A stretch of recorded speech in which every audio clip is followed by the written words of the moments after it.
자승자박. 스스로 만든 밧줄에 묶인 인간. 사람은 자유를 원한다고 말합니다. 하지만 정작 스스로 만든 규칙에 묶여 살아갑니다. 해야 한다는 생각, 이래야 한다는 두려움, 그렇게 해야 인정받을 수 있다는 믿음, 남들처럼 살아야 한다는 강박. 그 모든 것이 밧줄이 되어 우리를 조입니다. 보이지 않지만 단단한 밧줄. 누가 묶어준 것도 아닌데 우리는 그 안에서 움직이지 못합니다. 오늘의 사자성어는 자승자박. 스스로 밧줄을 만들어 자신을 묶는다는 뜻입니다. 이 네 글자는 단순한 한자어가 아닙니다. 인간 내면의 모순을, 우리가 매일 반복하는 삶의 방식을 담고 있습니다. 자유를 원하면서도 스스로를 가두는 존재. 벗어나고 싶으면서도 더 단단히 조이는 밧줄. 그것이 바로 인간입니다. 우리는 왜 이런 삶을 살게 되었을까요? 그 답을 찾기 위해 오래된 이야기 하나를 꺼내봅니다. 후한시대 유홍이라는 관리가 있었습니다. 그는 청렴했고 올곧았습니다. 법과 원칙을 철저히 지키는 사람이었습니다. 백성들은 그를 신뢰했고 조정은 그를 인정했습니다. 하지만 그의 원칙은 때로 그를 외롭게 만들었습니다. 세상은 원칙만으로 살아갈 수 있는 곳이 아니었습니다. 타협이 필요한 순간이 있었고 눈 감아야 하는 일도 있었습니다. 하지만 유홍은 그럴 수 없었습니다. 어느 날 황제가 명을 내렸습니다. 측근의 부정을 묵인하라는 명령이었습니다. 법에 어긋나는 일이었지만 황제의 뜻이었습니다. 조정의 다른 관리들은 고개를 숙였습니다.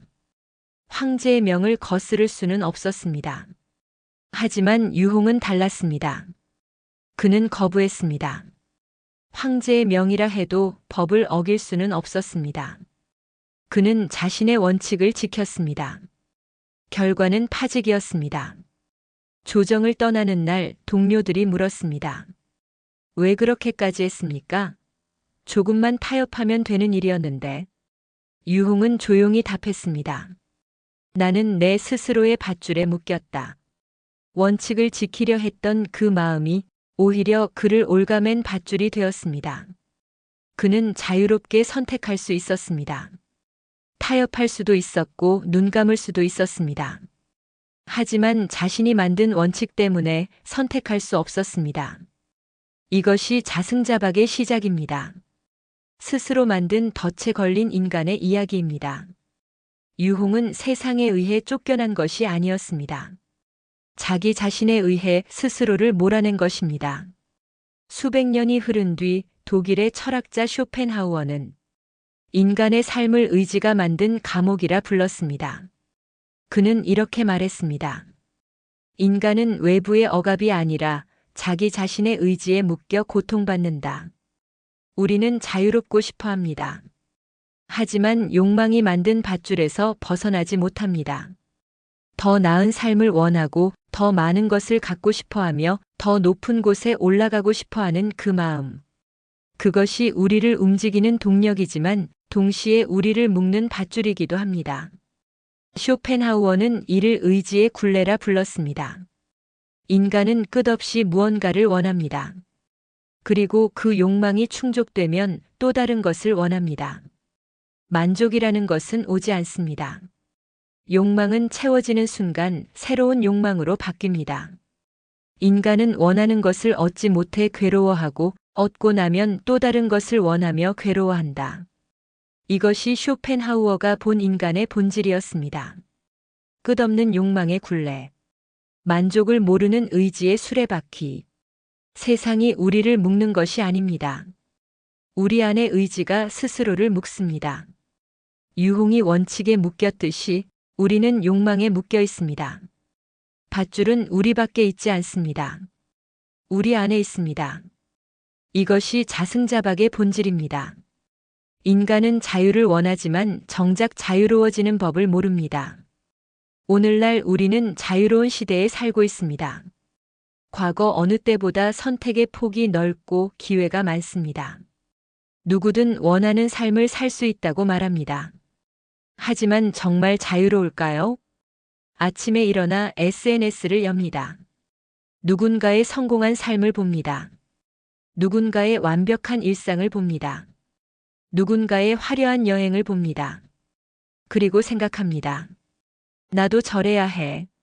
나도 저 정도는 되어야 해. 저렇게 살지 못하면 뒤처지는 거야. 비교가 시작되고 기준이 생깁니다. 그 기준이 밧줄이 됩니다. 완벽해야 한다는 강박. 실패하면 안 된다는 두려움. 남에게 어떻게 보일지 걱정하는 마음. 뒤처지면 안 된다는 조급함.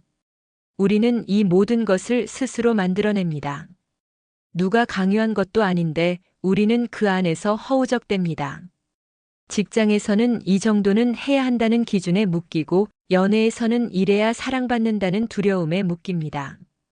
부모로서는 좋은 부모는 이래야 한다는 틀에 갇힙니다.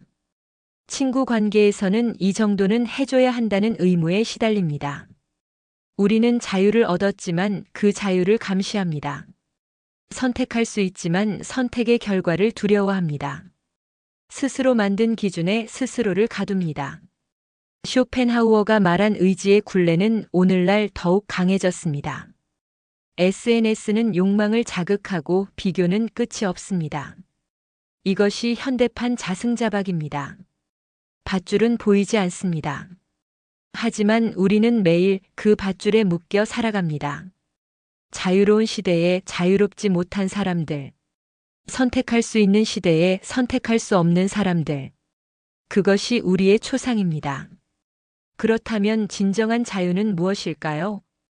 외부의 억압에서 벗어나는 것이 아닙니다. 더 많은 것을 갖는 것도 아닙니다. 더 높은 곳에 오르는 것도 아닙니다. 진정한 자유는 자신이 만든 밧줄을 스스로 푸는 것입니다. 이래야 한다는 생각을 내려놓을 때, 완벽해야 한다는 강박을 놓을 때, 남들처럼 살아야 한다는 두려움을 버릴 때, 뒤처지면 안 된다는 조급함을 내려놓을 때, 그때 비로소 자유가 시작됩니다.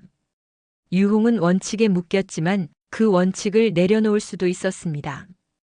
쇼펜하우어는 욕망이 고통의 근원이라 말했지만 동시에 욕망을 내려놓는 것이 해방이라 말했습니다. 오늘의 사자성어 자승자박은 쇼펜하우어의 인생 철학과 닮아 있습니다. 우리를 묶는 것은 세상이 아니라 우리 안의 생각입니다. 밧줄은 우리가 만든 것이고 그 밧줄을 풀 수 있는 것도 우리입니다. 진짜 자유는 나를 묶은 생각을 내려놓는 순간 시작됩니다. 오늘 당신을 묶고 있는 밧줄은 무엇인가요? 그 밧줄을 만든 사람은 누구인가요? 답은 이미 알고 계실 겁니다. 그 밧줄을 풀 수 있는 사람도 바로 당신입니다. 자승자박. 스스로 만든 밧줄에 묶인 인간. 하지만 동시에 스스로 그 밧줄을 풀 수 있는 유일한 존재이기도 합니다.